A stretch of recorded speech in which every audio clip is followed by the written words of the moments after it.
Hello, I'm Scott Hamilton. Welcome to Musician of the Month on the third half. Today I'm joined by Anna Howie, a songwriter whose music is rooted in storytelling, restraint and emotional honesty. It's a simple chance to meet the artist and the music in her own words. Hello, Anna. You look as if you were pursing your lips. You look as if you were pursing your lips there. You were desperate to jump in and say something there. I don't do that. I've not heard. What was the second word you said? What was the other you said? Rooted in storytelling, restraint. Was it restraint? I've not had that before. Restraint. Have you not? Maybe that's No. when I was in the gym the other day and I was working out, listening to your music in the background. I felt maybe I was feeling restraint, though, that I didn't want to. Yeah, I've not had that before. I quite like it. Restraint. Listen, Yeah, it makes me sound very controlled. makes you sound grown up, doesn't it? Does make me sound very grown up. Yeah, I'm not sure. I'm not sure that I'm going to be able to prove that right now. We'll see how the gig goes later on tonight. Let's see how it goes. I'm going to look for a recording of this online tomorrow, and if you get up on stage tonight and say, "Hi, I'm Anna Howie. I'm a musician whose story is rooted in storytelling and shows some restraint." I'm full of restraint. That's going to be the first thing I say. Good evening. I'm full of restraint. Great, love it. So Anna, I've got a few questions here. We'll keep this straight. I'm delighted. Thank you so much for agreeing to be our first musician of the month on the first half. We're going to be playing you lots during February to our growing numbers. So, okay. So my name's Anna Howie. I technically fall into the Americana bracket, which basically is an umbrella for all sorts. So it covers folk music, and I'm a little bit folky, I'm a little bit country, I'm a little bit soulful, I'm a little bit bluesy, I'm a little bit all of that stuff. But basically at the heart of it, it's storytelling. So it's storytelling with guitars, pretty much. With a little restraint.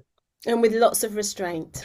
So this is, and for those of you listening or watching who did listen to the My Girl the River interview before Christmas, you, as Chris described Americana, it falls between the butt cheeks of genre. Yes, that's really good. That's so. I can hear Chris saying that. That's absolutely perfect. Right. So, emotionally. Well, you're going to hear a story first off. That's kind of at the heart of it. You're going to hear a story. Emotionally, it will be something that has resonated really strongly with me. And I hope that in turn it might resonate really strongly with you. I've learned over the years of songwriting that that's where you have to start from, is a place that means a lot to you. Musically, you're going to hear, I mean, I've got quite a wide range of stuff. So some of it is very mellow and chilled, and lots of it is really upbeat and rocky. So it's a mixture of the two things. I've been lucky enough to work with brilliant musicians. So you're going to hear a lot of that as well. Brilliant. You hear a lot of very clever people coming in doing clever stuff on my songs. And as a subsequent, do all those emotions that are about you, do they all happen in a week, or are they all spanned over sort of the last 20 years? Spanned over a really long time, but actually quite consistent. I, Probably very similar now to what they were back in the 90s. A lot of my stuff I do still write. You know, I remember something that happened in the 90s, and I kind of still write about stuff that happened then now. It's usually something that's just playing on my mind is the thing, and it could be something that somebody has said to me, or it could be just something that I remember from back in the day. It could be something I've seen online, it could be something in the news, it could be something that happened on the tube. You know, it's generally something that keeps coming back into my head. I kind of realised over time that is probably a song that needs to happen in some shape or form, even if I don't ever play it to someone. And yes, definitely, it's also me working through how I feel about something. When I first started playing live and introducing my songs, it kind of all tied in together, because I was aware that in order to introduce a song, you need to really understand what you're singing about. Mm. And so all of that kind of ties together, that as I'm writing something, it really helps me kind of process what I'm trying to say and what I think about that thing. And the hope is always that when you are playing it live or someone's playing it in their front room, but I think the live connection is probably the strongest, Mm. is that you're hoping that that thing that stayed in your brain and resonated hugely with you is going to click into someone else's. And they're the best moments when you see that happening. Do you run about with a notepad? So if you're sitting on the train or in the bath or in the pub or wherever, and you think, oh, there's an idea, or you see Yeah. something, you think there's an idea, Yeah. so I that you use don't my forget it. phone mostly now. I love pen and paper, so I've always got paper and pen on me in some form or another. But I'm always putting voice notes into my phone.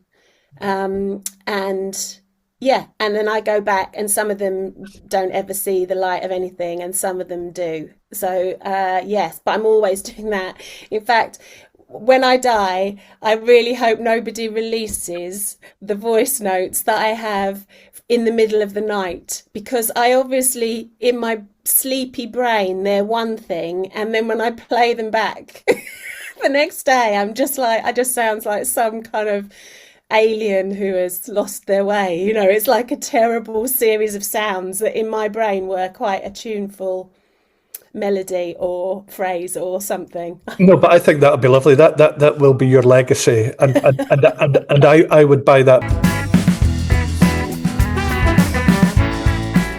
I mean, that's definitely true. When I mean, I can think of maybe 5 songs in my list of songs, my repertoire, whatever, that have really taken a long time to get to the stage, basically because I haven't been able to get through them. So it's kind of been like, you write about something, like I've got several about my dad, you write about something that's so personal to you, and then it's kind of like, am I actually doing this? Or, I actually sharing this Yeah. with people on stage. And what's amazing about those songs is they're the hardest to write, definitely.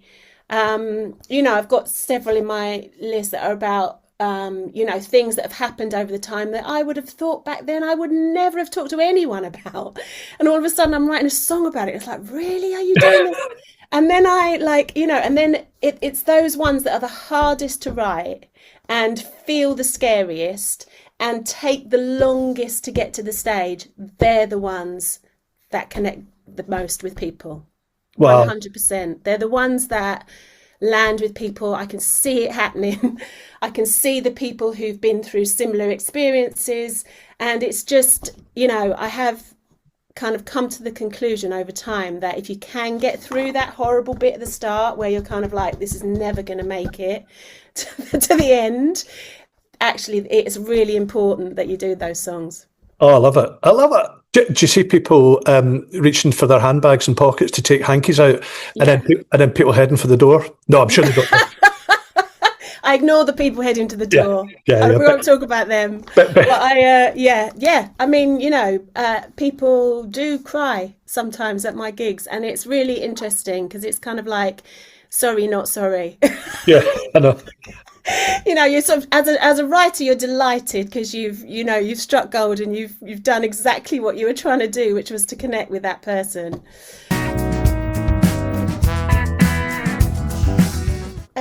This is really tough. I'm going to say at the moment, this week, This week. I'm going to say the song would be Start Again, because it's a lot. I've really tried. We were talking about this before, weren't we? Before we were starting recording, about lots of my stuff. I really try and put a positive slant on it. So even if the story starts sad, I always try and give it a little switch at the end that brings a bit of hope into the whole thing.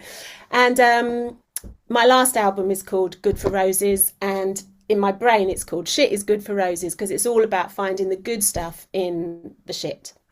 So so a lot of my stuff is really positive. I completely lost my train of thought. What was the question? No, that's good. What song introduces your music Oh right? yeah, so thank you. That's Hi, it. So yeah. start again. Start again is that personified. Start again is about coming out of a bad situation and seeing the next steps forward and the potential that that can have. And for, So and yeah, I'm going to for, say that's the one. brilliant. And that's got a really cool video to it as well. Oh yeah, so we recorded a video for that one. We recorded the album at Peter Gabriel's studios just outside Bath, Real World Studios. And, And and you see, when I watched that video, it felt like a real kind of like everybody looked really happy. It looked like a really good family affair, and yeah, people popping up. It looks as if you were having a real good time doing it. I'm so lucky with the people that I've got in my team at the minute. I can't begin to tell you, and I'm just enjoying every minute of it because my band, last year we went on tour together for the first time. We did a headline tour of really kind of some very small places, some a bit bigger. We didn't really know what we were getting into. We didn't know if we were going to sell any tickets. It was totally going into the unknown. And they were just the loveliest group to be with. And when things did go wrong, they just took it in their stride, and it was all just, it was so lovely. So yeah, I love that video because it really captures the fun we have.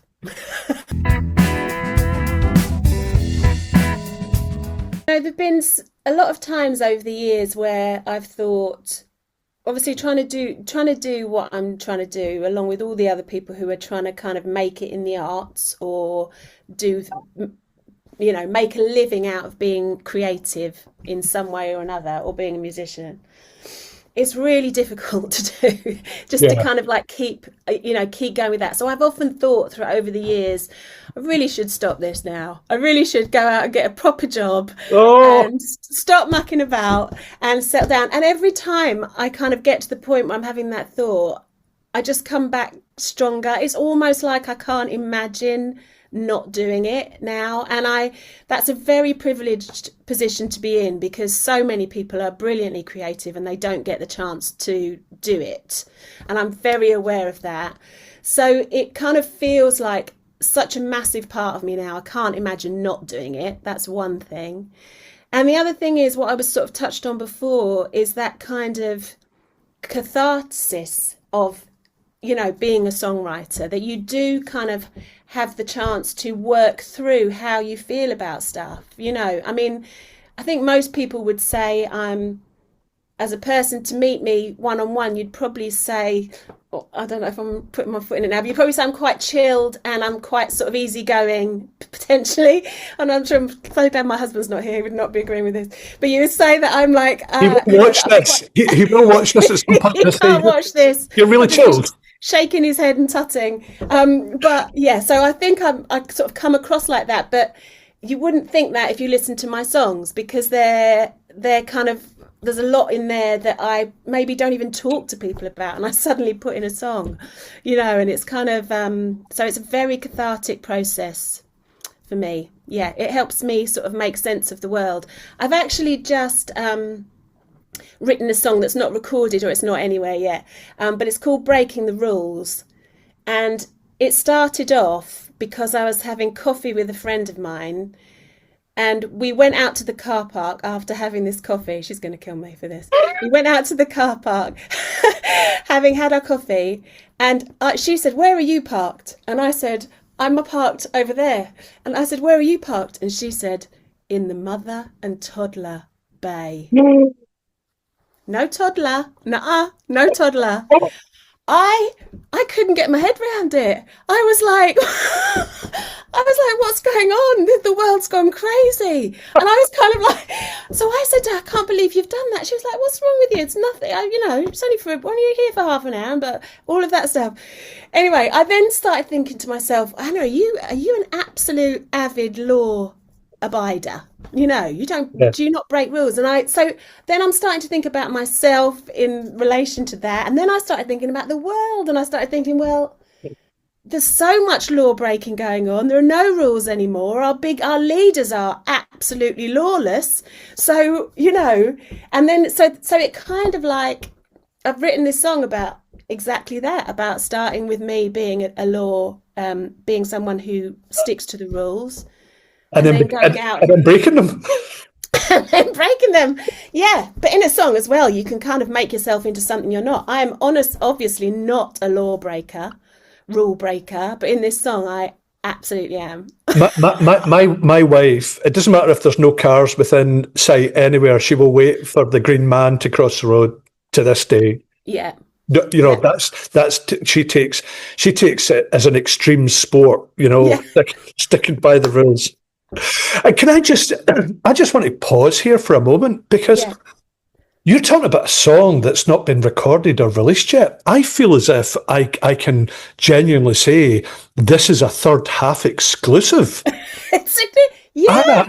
Anna Howie Wow. just announces her next release, ladies and gentlemen, coming to a recording studio sometime soon, maybe. Coming to a gig sometime soon, for Will you, sure. will you, this does sound terribly kind of like professional. Will you come back and play that song for us, Anna, at some?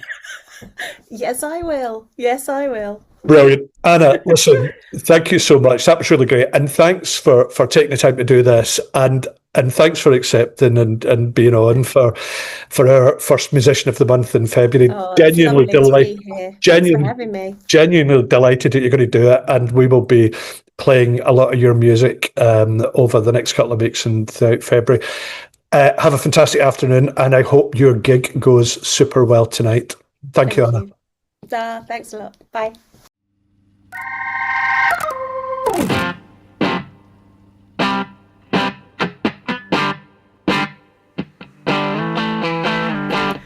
Got my battered heart in a suitcase.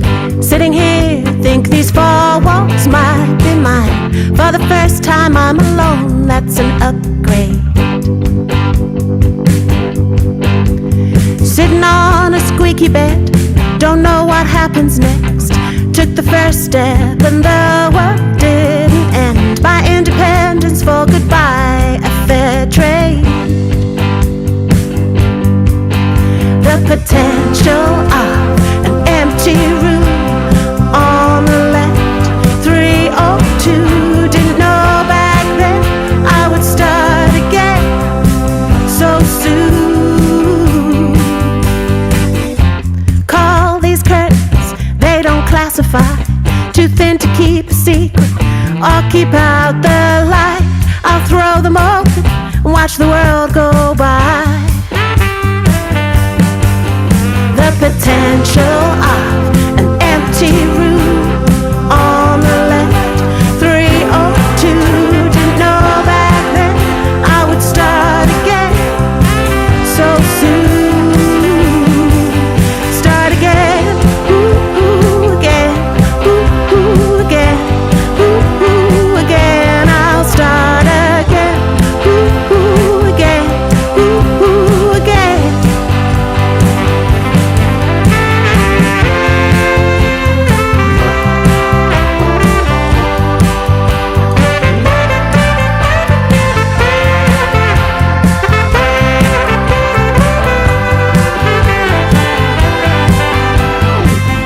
My best friend forever moved to 404. When she needs a light, she'll knock upon my door.